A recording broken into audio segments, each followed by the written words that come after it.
चंडीगढ़ पिहोवा से आम आदमी पार्टी के नेता गुरविंदर सिंह ने बीजेपी ज्वाइन की। सीएम ने गुरविंदर सिंह और उनके कई समर्थकों को पटका पहनाकर बीजेपी ज्वाइन करवाई। पूर्व सीएम मनोहर लाल भी मौजूद रहे।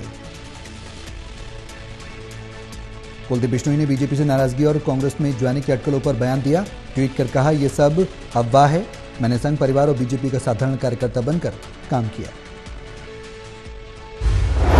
हरियाणा में कांग्रेस के लोकसभा उम्मीदवारों की एक लिस्ट वायरल। कांग्रेस अध्यक्ष उदयभान ने बताया फर्जी। कहा, पार्टी इस मामले की पूरी जांच कराएगी। ये पूरी तरह से फेक है और जब कांग्रेस पार्टी की अधिकृत सूची आएगी तो आपको बता देंगे। इसके बारे में तो हम जानकारी लेंगे कि आखिर में वो षड्यंत्रकारी कौन है जिसने इस तरह की जो फेक लिस्ट निकाली है।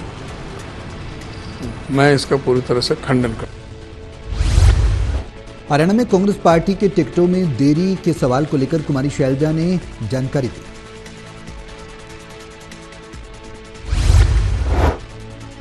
सामने ले आए हैं देश के सामने, कभी 400 पार, कभी 370 पार, कभी कुछ, लेकिन जैसे जैसे दिन बढ़ते चले जा रहे हैं आप देखेंगे कि पिछली बार जब 2004 का चुनाव हुआ तब इंडिया शाइनिंग की तरह बात की जाती थी। मुझे लगता है कि वही हश इस बार होगा। भारतीय जनता पार्टी ने 10 साल से जो लोगों के साथ लोगों को केवल जुमलेबाजी दी है। इनेलो ने की 3 उम्मीदवारों के नामों की घोषणा। इनेलो ने फरीदाबाद से सुनील तेवतिया, सिरसा से संदीप लोट और सोनीपत से अनूप सिंह को उम्मीदवार बनाया। कि कोई एप्लीकेशन आएगी तो हम जांच करेंगे। एप्लीकेशन की जरूरत नहीं है। शराब घोटाले की जांच हो चुकी है और रिपोर्ट सरकार के पास। 3 उम्मीदवारों के नामों की घोषणा के बाद अभय चौटाला ने कहा, मैं 1 मई को नामांकन पत्र दाखिल करूंगा। अभय चौटाला ने बीजेपी पर जमकर निशाना साधा।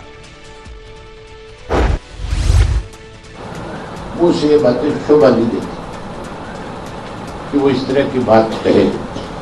मैं कोई कांग्रेस के पक्ष में नहीं हूं, लेकिन कांग्रेस ने लंबे समय तक इस देश में राज किया। कांग्रेस ने इस देश को बहुत कुछ दिया भी। पानीपत में चुनाव पर दुकानदारों का फूटा गुस्सा। दुकानदारों ने काम नहीं तो वोट नहीं के बैनर लगाए। समस्या हल नहीं होने से दुकानदार नाराज हैं। अनाज मंडी में गेहूं की फसल की सरकारी खरीद जारी। मार्केट कमेटी सचिव ने जानकारी दी। अब तक 9,07,000 क्विंटल गेहूं की खरीद। पिछले साल 17,77,000 क्विंटल गेहूं की खरीद हुई थी। मंडी में 4,49,000 क्विंटल हुई सरसों की आवक। किसानों ने खुशी जताई। कहा, सभी प्रकार की मिल रही सुविधाएं, एमएसपी पर बिक रही फसल। 1000 क्विंटल हो चुकी है।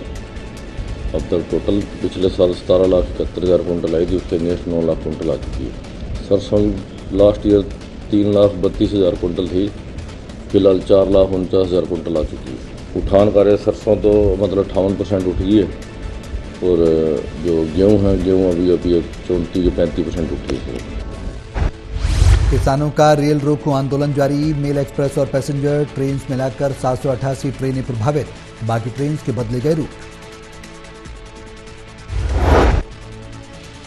सुबह 10 बजे तक की पोजीशन है, उसमें लगभग 788 गाड़ियां प्रभावित हो चुकी हैं मेल एक्सप्रेस और पैसेंजर मिला के।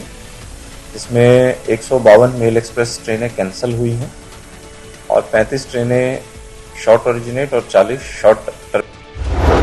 फतेहाबाद में पगड़ी समाल जट्टा किसान संगठन ने प्रेस कॉन्फ्रेंस की। कहा, 10 मई को किया जाएगा बड़ी रैली का आयोजन। मनदीप नथवान ने कहा, लगातार किसान पूछते रहेंगे, नेताओं से सवाल जारी रहेगा बीजेपी का विरोध।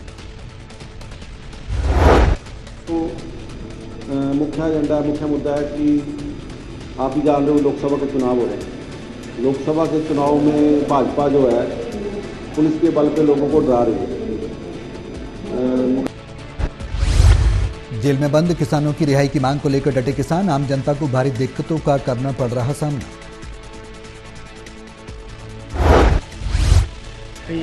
संख्या में यात्री नहीं है। जनरली जितने यात्री आते हैं उतने ही यात्री बस स्टैंड पे आ रहे हैं। और किसी भी यात्री को कोई परेशानी ना हो, इसलिए हम मांग अनुसार पंजाब में अपनी बसों को भेज रहे हैं वाया गन्नौर। ये यूपी की हर 10-15 मिनट में यूपी सहारनपुर साइड बस जा रही है, पीआरटीसी पंजाब रोड जयपुर और CTU की, वहाँ यात्री को किसी भी प्रकार की कोई परेशानी नहीं है।